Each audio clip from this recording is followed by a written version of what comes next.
Imaginez un empire qui domine la cryptosphère incarné par un homme, Changpeng Zhao, ou simplement CZ pour les intimes. Depuis ses débuts spectaculaires, Binance son œuvre fascine autant qu'elle dérange. Mais tout a basculé après l'effondrement de FTX, ce géant rival qui a emporté avec lui 11 milliards de dollars d'économies d'utilisateurs. Une tempête s'est alors abattue sur CZ qui a été forcé de quitter son poste, condamné à 4 mois de prison et frappé d'une amende personnelle de 50 millions de dollars. Tandis que Binance devait payer l'incroyable somme de 4,3 milliards de dollars. Alors que s'est-il réellement passé? S'agit-il d'un effort des régulateurs pour nettoyer une industrie en pleine dérive ou d'une revanche calculée pour punir CZ de son supposé rôle qu'il aurait joué dans l'effondrement de FTX?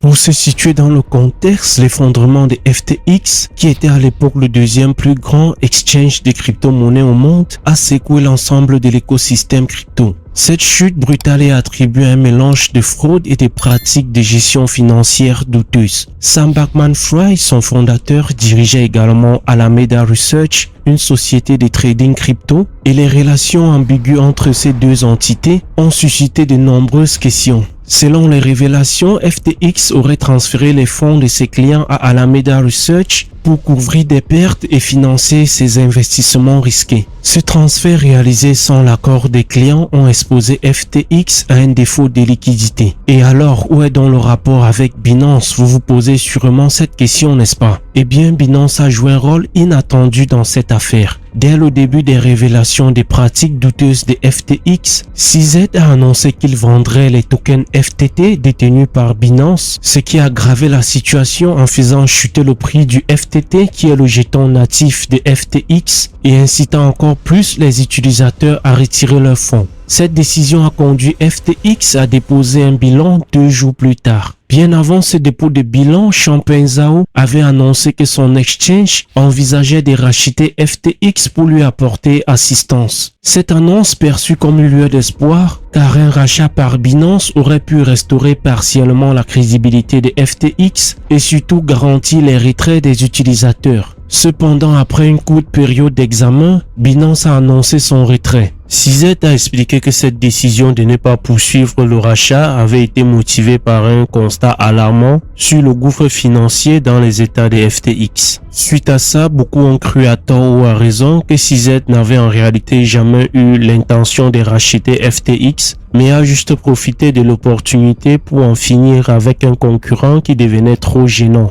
Une idée qui a priori n'est pas très loin de celle du gouvernement du pays de l'oncle Sam. L'ombre de cette affaire FTX sera comme un fantôme qui hantera Binance pendant des mois, la plaçant dans une position encore plus difficile, d'autant plus que l'exchange avait déjà un antécédent tumultueux avec les régulateurs américains comme nous l'avons mentionné.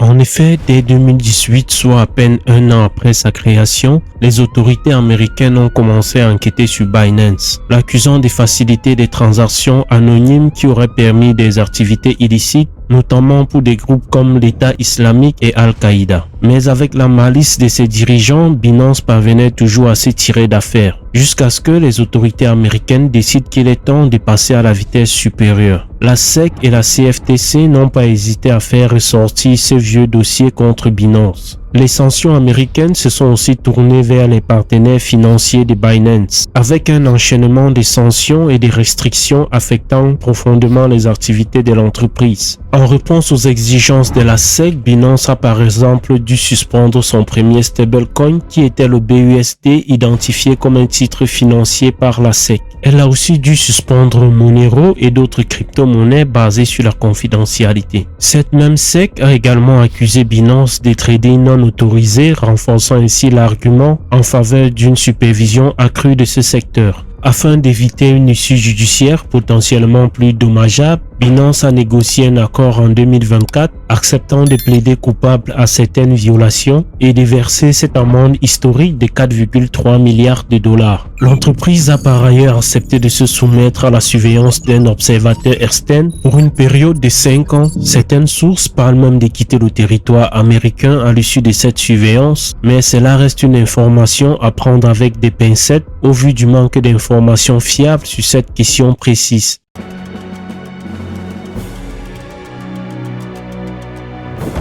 Sous la direction de Changpeng Zhao, Binance avait longtemps adopté une approche pragmatique en matière de réglementation, déplaçant souvent ses opérations pour éviter les juridictions restrictives, comme ce fut le cas en 2023 au Canada ou encore en Australie où Binance avait perdu son droit d'offrir des produits dérivés. Mais bien avant que les choses ne se compliquent autant pour elle, la société commençait déjà à revoir cette politique. En 2021, Binance a embauché plusieurs experts en conformité, y compris d'anciens régulateurs de la SEC et de l'IRS. Tout cela dans le but de démontrer une volonté de coopération, mais seulement dans une mesure calculée qui ne compromet pas son intégrité opérationnelle à l'échelle mondiale. Pour répondre aux inquiétudes sur ces pratiques, Binance a accepté des audits indépendants de certaines opérations, comme en 2022 lorsqu'elle a fait appel à des sociétés d'audit tierces comme RSM Paris et Mazars pour examiner ses réserves et prouver sa solidité financière. Même si par la suite, Mazars a dû se retirer de ce partenariat en raison des préoccupations concernant la méthodologie de l'audit et le manque de transparence des rapports. Mais en même temps, cela peut s'expliquer par un besoin de confidentialité pour toute entreprise, encore plus pour celle opérant dans ce secteur sensible qu'est la finance.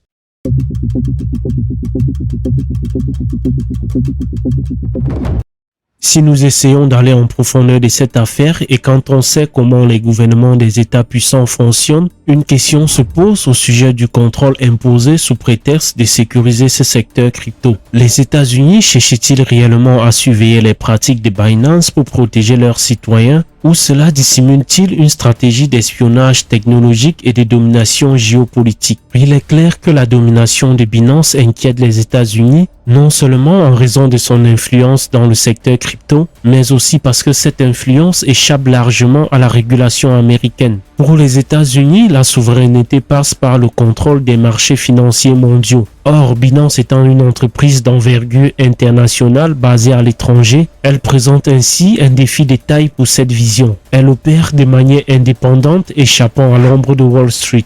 Ce contrôle limité rend Binance difficile à surveiller pour les États-Unis qui cherchent depuis longtemps à réguler toute entreprise susceptible de leur échapper. De plus, avec l'essor des nouvelles technologies décentralisées, notamment dans le domaine des crypto-monnaies, la pression géopolitique sur les États-Unis s'intensifie, surtout face à la croissance des pays comme la Chine. Cette dynamique remet en question le statut des États-Unis en tant que leader mondial, car des plateformes comme Binance pourraient transférer leur influence vers des blocs économiques rivaux. Bien que Binance ne soit pas une entreprise chinoise, sa capacité à attirer des clients à l'échelle mondiale menace la suprématie financière américaine, créant ainsi une compétition discrète dans le secteur des crypto-monnaies. Pour les États-Unis, contrôler Binance est essentiel pour suivre une industrie dynamique qui échappe à leur contrôle total, ce qui explique l'intérêt croissant pour une surveillance rigoureuse de ses activités. Cela est encore plus frappant quand on voit les acteurs qui ont été engagés dans cette surveillance. La firme internationale Forensic Risk Alliance, bien que qualifiée en audit, représente de même un maillon fort dans cette vision. L'accès total qu'elle aura aux informations de Binance ouvre la porte à une surveillance sans précédent, facilitant potentiellement les actes d'espionnage technologique. Notons aussi que d'autres acteurs comme le FBI, le FinCEN, le FAC seront aussi de la partie.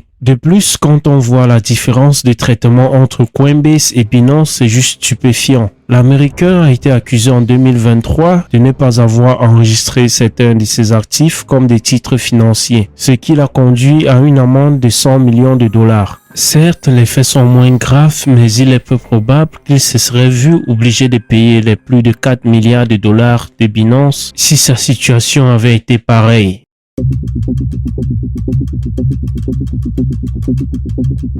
Mais malgré tout, Richard Teng, actuel PDG de Binance, a exprimé sa vision ambitieuse pour l'avenir de la plateforme. Il vise un objectif de taille, atteindre 1 milliard d'utilisateurs, ce qui n'est pas une ambition démesurée quand on sait que la plateforme a atteint un chiffre record de 200 millions d'utilisateurs, se plaçant au 8e rang mondial si c'était un pays. D'ailleurs, l'entreprise a aussi été incorporée au registre argentin des fournisseurs de services d'actifs virtuels de la Commission nationale des valeurs mobilières. L'Argentine est le dernier pays où Binance a obtenu une autorisation réglementaire après que les enregistrements ont été délivrés dans les pays comme l'Inde, le Kazakhstan et l'Indonésie. La société détient également des licences dans d'autres juridictions, notamment à Dubaï, en France, au Japon et au Salvador, ce qui renforce son empreinte opérationnelle mondiale. Ainsi, la direction des Teng semble aussi axée sur une expansion à long terme, alliant entre guillemets le respect des fameuses réglementations qui restent un obstacle majeur. CZ lui semble désormais tourner vers des projets d'éducation et d'engagement philanthropique. Sa start-up Giggle Academy, une plateforme en ligne visant à réduire l'analphabétisme par une éducation gratuite et accessible, semble occuper une place importante dans sa vision future. Ce projet, présenté comme une association à but non lucratif, propose un programme d'études divertissant et adapté pour les enfants du monde entier. Par ailleurs, CZ travaille également à l'écriture d'un livre autobiographique, espérant transmettre son expérience dans l'univers des crypto-monnaies. Il a également exprimé son souhait de rester un acteur passif dans le secteur, investissant dans la blockchain et l'intelligence artificielle, tout en prenant ses distances des opérations directes de Binance. Même s'il est clair que de façon officieuse, il aura toujours un fort pouvoir de décision sur la boîte. En fin de compte, est-ce que quitter le marché américain ne serait pas en réalité le meilleur choix pour Binance? Bien que l'Amérique soit l'un des plus grands marchés avec des opportunités lucratives, malheureusement, c'est aussi celui qui impose les règles les plus strictes et les sanctions les plus lourdes. Une sortie du marché américain permettrait à Binance d'éviter les contraintes légales qui freinent énormément le développement de ses activités. Mais cela signifierait renoncer à un nombre significatif d'utilisateurs et à des revenus importants. En outre, d'autres plateformes rivales pourraient saisir cette opportunité pour renforcer leur présence. Pour pallier cela, Binance pourrait intensifier encore plus ses activités dans d'autres régions aux régulations plus souples comme l'Asie et l'Afrique où les crypto-monnaies continuent de se développer. Les marchés émergents offrent une base d'utilisateurs en pleine expansion et Binance pourrait y jouer un rôle de pionnier en matière d'inclusion financière et d'innovation blockchain. Le recentrage sur ces régions serait cohérent avec les tendances actuelles des divertissements géographiques qui suivent de nombreuses entreprises technologiques, réduisant ainsi leur dépendance à l'égard des États-Unis et à d'autres régulations occidentales capables de faire disparaître une entreprise.